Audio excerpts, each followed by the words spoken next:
Hello, I'm Donna Arnett. I'm Dean of the College of Public Health here at the University of Kentucky, and I am a genetic epidemiologist, which means that I study the causes of diseases in population that have a genetic source. And for years, I've been doing what we now know as precision medicine. You know, I was born in London, Kentucky. My whole family lives in Eastern Kentucky. And so I see firsthand the impact, the devastating impact of obesity, of diabetes, of cancer, drug abuse, and drug overdoses that are unintentional. So we at Public Health are really at the forefront of first detecting these epidemics and then finding strategies and interventions to help eliminate those disparities. Being president of the AHA, American Heart Association, was transformational for me. It broadened my perspectives of how to look at health and disease in populations, and knowing that you can't answer really complex problems with one simple solution. You know, as scientists, we've needed multidisciplinary teams to answer questions.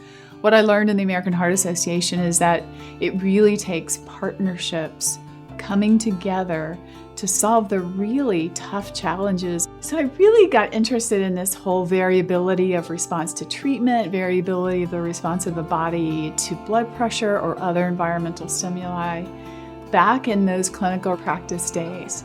I'll never forget, in this VA hospital, every day the men would be coming down the hallway. They were almost all African American, heading to the dialysis. And I saw them, 3 times a week because they came for dialysis every other day. And I said, there has to be something about being African American and having kidney failure. I mean, there has to be something. Now my hypotheses have evolved quite a bit from them, but that was the genesis of why I went into genetic epidemiology. When I left clinical nursing, I studied why some people develop enlargement of their heart with hypertension, while others don't, even at the same level of blood pressure. It really was the foundation of ultimately going into genetics.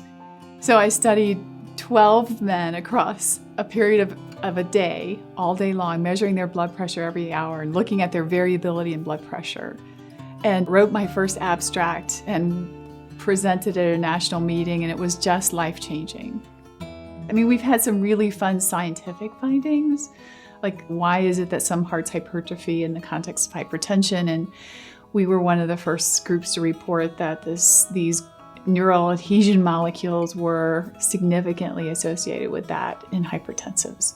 Those findings, while important to me as a mentor, it's seeing my mentees up on stage. Science is now really multidisciplinary, so we have to function in a team. And I think it's really important to bring people up and to work in multidisciplinary teams. I've been working with basic scientists since the day I started in genetics, and working with my lab experts and my statistical experts. I still have 3 R01s. Those are NIH-funded grants that I brought here to UK. I'm still working on them. I have the team, so I'm able right now to do both. I don't know that I can ever leave it 100% behind because it's such a passion of mine to answer these questions.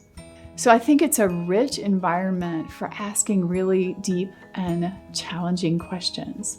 So those are the kind of questions I like to ask, and that's the reason I would encourage other researchers to come and make UK their home.